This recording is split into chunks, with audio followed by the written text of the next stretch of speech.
एक जालंधर नाम का राक्षस होता है और जालंधर की पत्नी होती है जिनका नाम होता है वृंदा।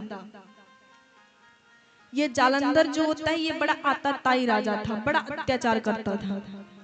और पत्नी थी वृंदा जो महान पतिव्रता नारी थी।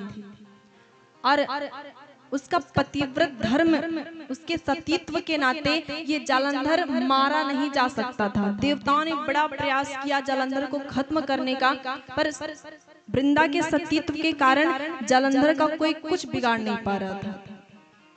देवता सब बड़े परेशान हुए, ब्रह्मा जी के पास गए, नारायण के पास गए। नारायण के पास जाकर के कहा महाराज अपनी पूरी समस्या बताई। तो नारायण कहते हैं देवताओं चिंता मत करो, ऐसी कोई समस्या नहीं है जिसका समाधान हो ना। यदि समस्या है तो समाधान जरूर है। जिस समय समस्या का जन्म होता है समाधान का भी जन्म उसी समय हो जाता है। तो आप सब चिंता मत करो, आप एक काम करो, आप सब जालंधर को युद्ध के लिए ललकारो, बाकी मैं देखता हूं।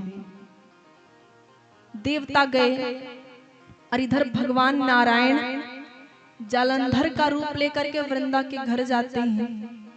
और जालंधर का रूप लेकर के वृंदा के घर गए और उधर देवताओं ने जालंधर को युद्ध के लिए ललकारा।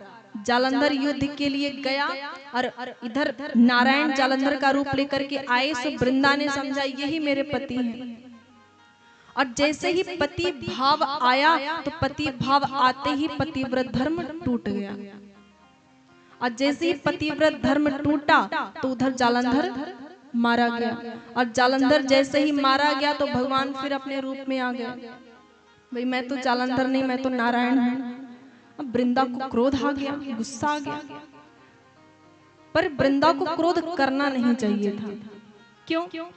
क्योंकि कोई कितना भी भक्ति करता है, भजन करता है, धर्म सम्मत आचरण करता है, तो इन सबका लक्ष्य होता है परमात्मा की प्राप्ति।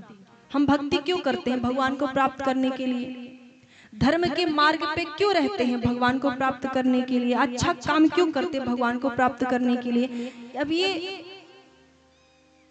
वृंदा जो थी पतिव्रत धर्म का पालन कर रही थी, तो पतिव्रत धर्म का पालन जो करे तो उसका भी तो लक्ष्य भगवान ही है।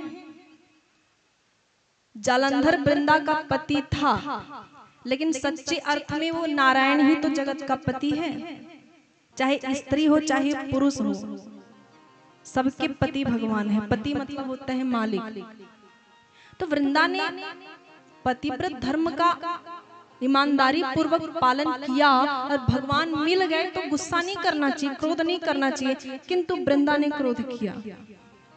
और वृंदा ने ऐसे क्रोध किया, बार बार कह रही कि नारायण आपने ऐसा क्यों किया, आपने ऐसा क्यों किया।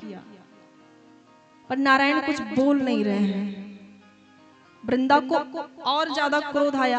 वृंदा ने शाप दे डाला। वृंदा ने कहा कि जिस तरह मेरे पति की अनुपस्थिति में आपने मुझे छला है, वैसे ही मैं आपको श्राप देती हूँ। आप भी धरती पे नर के रूप में जाओगे तो मेरा पति आपकी पत्नी को छलेगा, मेरा पति बनेगा रावण और आपकी पत्नी को छलेगा।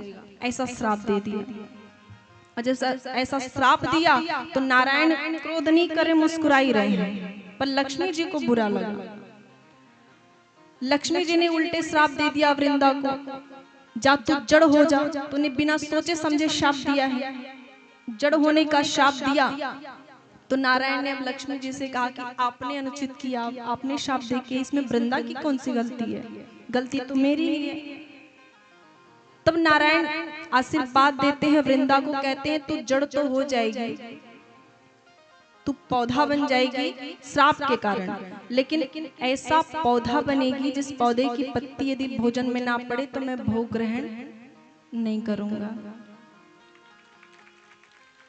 तो वृंदा जो होती है वही हमारे बीच में आज भी है तुलसी माता के रूप में।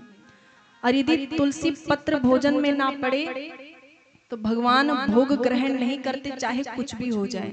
56 भोग आप बना करके ठाकुर जी के सामने रख दो, भगवान को खूब लालच आएगा, लेकिन भगवान खा नहीं सकते जब तक उसमें तुलसी पत्र ना पड़े। माना कि पुरुष बलशाली है पर जीतती तो हमेशा नारी है, तभी तो 56 भोग पर भी एक तुलसी भारी है। 56 भोग हो पर तुलसी ना हो तो कोई मतलब नहीं है। तुलसी है प्रेमा भक्ति। हम भगवान को कुछ अर्पण करते हैं तो अर्पण करते हुए हमें प्रेम अनुराग ना हो चलेगा, पर तुलसी पत्र उसमें जरूर होना चाहिए। तुलसी पत्र के सहारे भगवान उस भोग को ग्रहण कर ही लेंगे।